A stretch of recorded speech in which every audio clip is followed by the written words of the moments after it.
আমাদের senior advocate Zainul Abedin বিএনপির পক্ষ থেকে নির্দলীয় তত্ত্বাবধায়ক সরকার ব্যবস্থা, যেটি আমাদের তৎকালীন সাবেক প্রধানমন্ত্রী বেগম খালেদা জিয়া সংবিধানে অন্তর্ভুক্ত করেছিলেন, যার ভিত্তিতে দেশের মানুষের ভোটাধিকার সুনিশ্চিত হয়েছিল,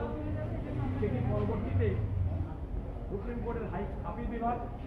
তৎকালীন মাননীয় প্রধান বিচারপতি এবিএম খায়রুল হকের নেতৃত্বাধীন বেঞ্চ 7 জনের বেঞ্চের মধ্যে 4 জন এটা বাতিলের পক্ষে, 3 জন এটা রাখার পক্ষে রায় দিয়েছিল। এই রায়টির বিরুদ্ধে আমরা বাংলাদেশ জাতীয়তাবাদী দলের পক্ষ থেকে বিএনপি মহাসচিব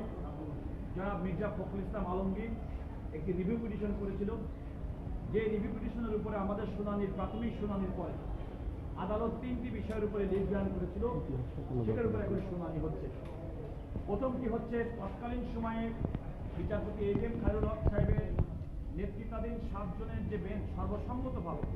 যে সংক্ষিপ্ত আদেশ দিয়েছিলেন, দিয়ে বলেছিলেন পরবর্তী 2টি জাতীয় সংসদ নির্বাচন। কাজল ভাই, আপনাদের এখনকার বক্তব্যটা কি? আজকে কি বক্তব্য তখন দিয়েছিলেন, কিন্তু পরবর্তীতে মূল জাজমেন্ট যখন বের হলো তখন দেখা গেল ওই শর্ট অর্ডারের মধ্যে সবার যে সিদ্ধান্ত ছিল পরবর্তী 2টি জাতীয় সংসদ নির্বাচন তৎকালীন বিদ্যমান ব্যবস্থায় হতে পারে, সেটি পরিবর্তন করা হয়েছে। যে ব্যাপারে ওই জাজমেন্টের অন্যতম বিচারপতি আব্দুল ওয়াহাব মিয়া এটা সুস্পষ্টভাবে উল্লেখ করেছে। আমরা বিএনপির পক্ষ থেকে আমাদের সিনিয়র জয়নুল আবেদীন সুস্পষ্টভাবে বলেছে যে ত্রয়োদশ সংশোধনীর মাধ্যমে নির্দলীয় তত্ত্বাবধায়ক সরকার ব্যবস্থা সংবিধানে সন্নিবেশিত করার মাধ্যমে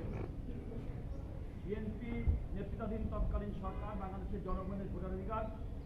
গণতন্ত্র, মানবাধিকার, আইনের শাসন সুনিশ্চিত করেছিল এবং তত্ত্বাবধায়ক সরকার ব্যবস্থা পঞ্চদশ সংশোধনীর মাধ্যমে সংবিধান থেকে তুলে দেওয়ার কারণে বাংলাদেশের মানুষ তাদের ভোটাধিকার থেকে বঞ্চিত হয়েছে। অতএব এই বিদ্যমান ব্যবস্থায় মানুষের ভোটাধিকার সুনিশ্চিত করার জন্য, গণতন্ত্রকে এগিয়ে নিয়ে যাওয়ার জন্য নির্দলীয় তত্ত্বাবধায়ক সরকার ব্যবস্থা আমাদের আসা উচিত এবং সেই কারণে বিচারপতি এবিএম খায়রুল হক সাহেব যে রায়টি দিয়েছিলেন সেই রায়টি বাতিল হয়ে পুনর্বিবেচনা করে তত্ত্বাবধায়ক সরকার ব্যবস্থা সংবিধানে ফিরানো দরকার। এটা স্যারের বক্তব্য মূল শব্দ। আপনারা জানেন যে বর্তমানে নেপালের মাননীয় প্রধান বিচারপতি তিনি বাংলাদেশ সফর করছেন। আমাদের স্যারের বক্তব্যের মধ্যেই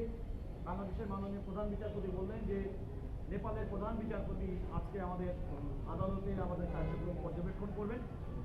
এবং এই মামলা সংক্রান্ত বিষয়ে উনি আমাদের দুজনকে, আমি ব্যারিস্টার রুহুল কুদ্দুস কাজল এবং ব্যারিস্টার এহসান সিদ্দিকীকে বললেন যে 2টা পয়েন্ট, যে পয়েন্টটা আমার মনে হয় সাংবাদিক বন্ধুরা আপনারা জানতে প্রশ্ন উঠেছিল যে খায়রুল হক সাহেবের যে রায়টি দিয়েছিলেন তখন কিন্তু তিনি প্রধান বিচারপতি ছিলেন, অর্থাৎ একজন প্রধান বিচারপতি তিনি অবসর গ্রহণের পরে কোন রায়ে স্বাক্ষর করতে পারেন কিনা এবং স্বাক্ষর করলে সেটি আইনগত মূল্য কি, এটা ছিল মূল প্রশ্ন। আমি